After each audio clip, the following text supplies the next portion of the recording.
Is enrolling in a college really worth it? Many would argue that it is. From an academic perspective, attending university opens the door to wealth of knowledge, resources, and opportunities that can shape a person's career and personal growth. You can gain access to professionals in your chosen field, participate in engaging discussions, and challenge your mind in ways high school never quite managed to do. Do you get a lot of benefits by entering university? Absolutely. There are scholarships, networking events, internships, career fairs, and even access to mental health services and extracurricular activities that can help you grow as a well rounded individual. And what about friendship? Those lifelong bonds people talk about. Is it true that by joining college, you'll get so many friends and connections? Well, that depends on the person. For some, socializing is as natural as breathing. For others, it takes effort and time. Still, college can be a place where people from all walks of life cross paths. You might meet your future business partner, your closest confidant, or someone who changes your worldview entirely. So, yes, it's fair to say you can form meaningful relationships in college.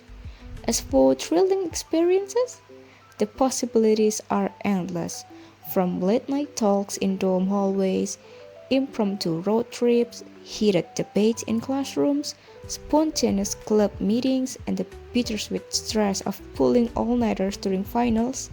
College can be a whirlwind of excitement. Every semester brings new challenges, new faces, and a new version of yourself taking shape. For many, it feels like a coming of age journey wrapped in equal parts chaos and beauty. By reading all of this, one might imagine that college is some magical place where everything is fun, effortless, and drenched in sunlight, a paradise of youthful freedom, rainbows and laughter at every corner. So, is college really fun? Not in the slightest. Good morning, everyone. Or, well, maybe it's afternoon, evening, midnight, even. Though, let's be real, who in their right mind would want to read this thing at midnight? You should be tucking yourself into your bed, wrapped in a cocoon of blankets and dreams, not scrolling through this ramble. Go get some sleep, will you? But, anyways, let's steer the sleepy ship back on course. Hello, everyone. This is Jules. Jules is a final year student at a not so famous university somewhere in her city, which we won't name because, privacy is important and we're not about to dox our girl. Now, how does she feel about her university? Well, she loves it deeply, so much that she frequently brings it up in her prayers, sometimes with gratitude, sometimes with barely concealed rage, and sometimes just to ask why her lectures always start at 7 a.m. sharp. But hey, love is complicated, isn't it? Physically, Jules is average in height, the kind of person who blends into a crowd but would still be missed if she weren't there. Her academic record? Also average. Well, leaning a bit toward to the good side on a particularly lucky semester. Personality wise, you guess it, average as well. She doesn't light up the room with wild charisma, nor does she fade into the wallpaper like a forgotten water bottle in a lecture hall. She exists comfortably in the middle ground, observant, calm, and incredibly skilled at reading a room before she speaks. She's the kind of person who knows when to laugh, when to nod, and when to pretend she didn't hear that awkward comment someone made.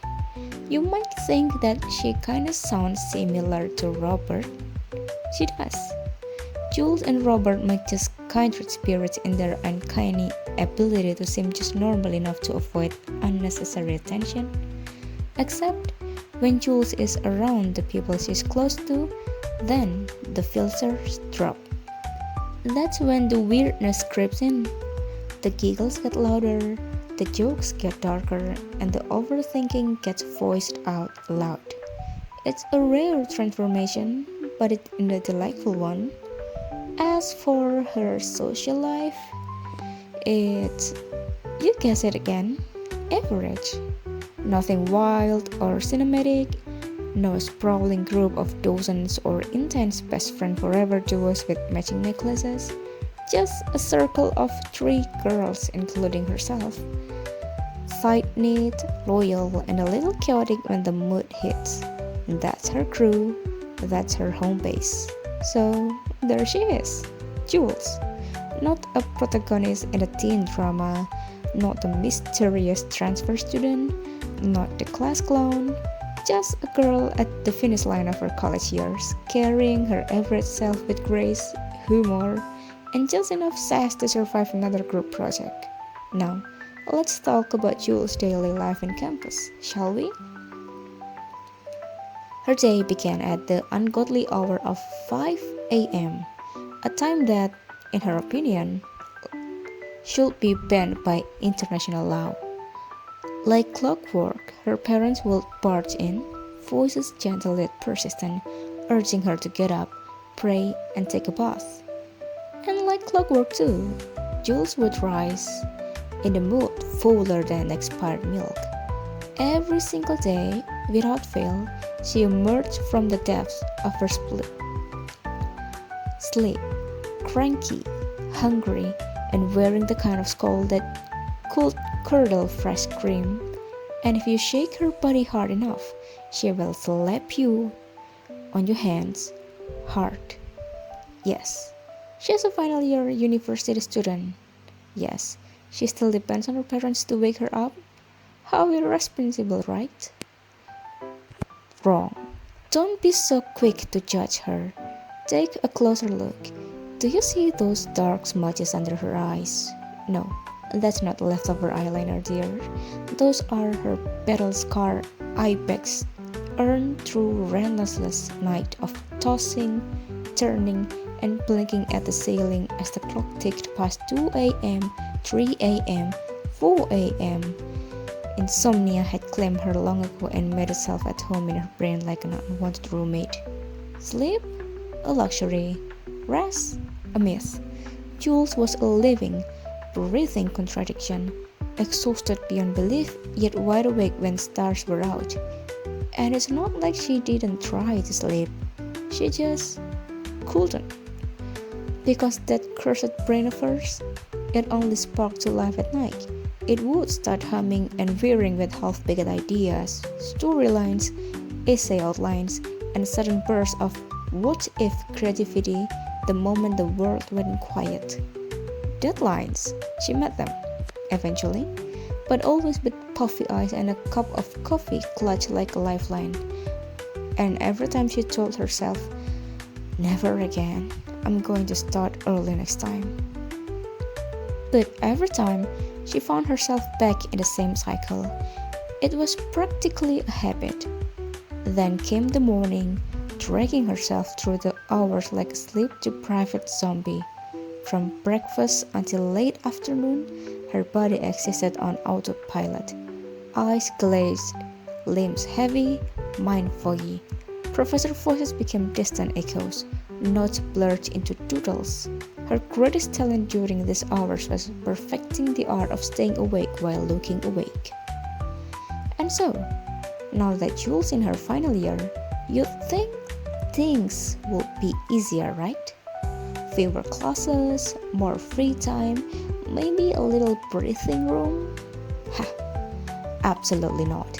That assumption couldn't be more wrong. Big and wrong, as she'd say with a sarcastic eye roll. In truth, this final stretch of college was the boss level of stress, and it hits harder than any midterm ever did.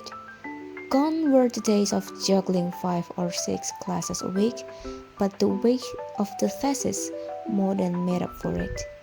It wasn't that she had less to do, it was that what she did have to do now loomed so much larger, more intense, more personal, and arguably more soul crushing.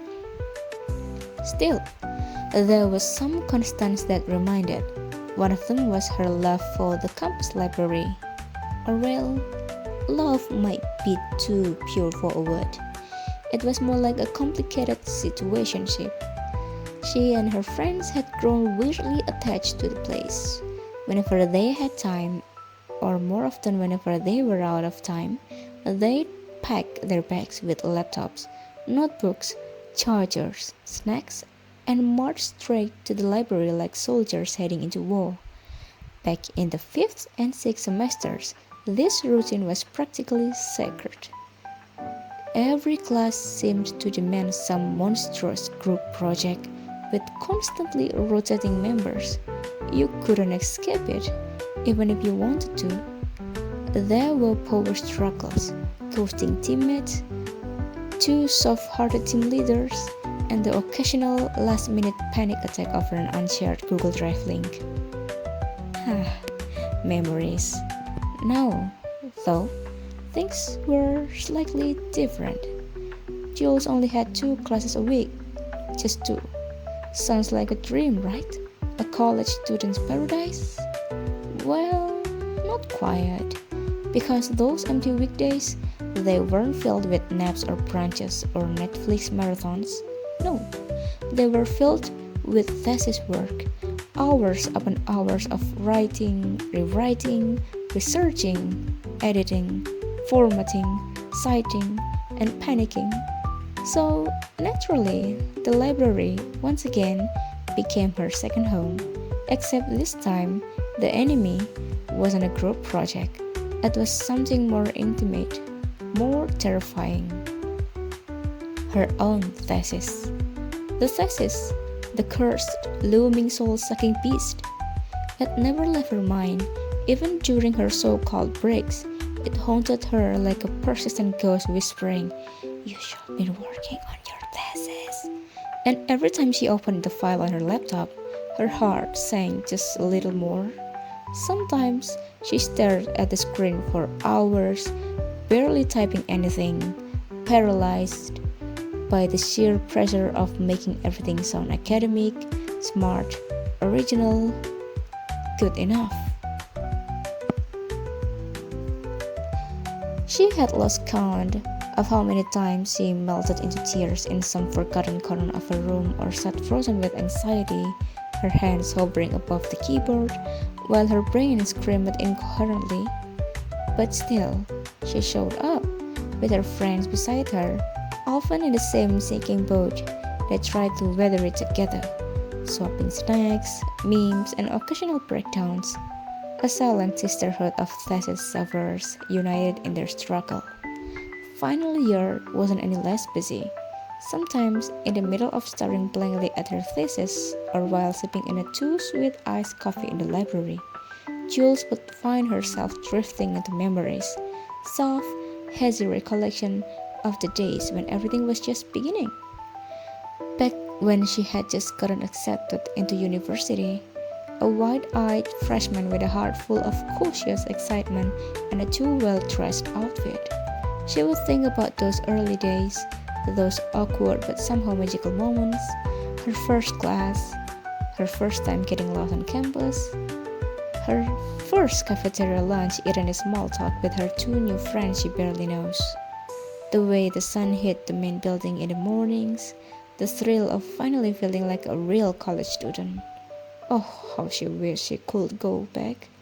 Not to change anything necessarily, but to feel it all again, fresh, vivid, untainted by the weight of deadlines and expectations.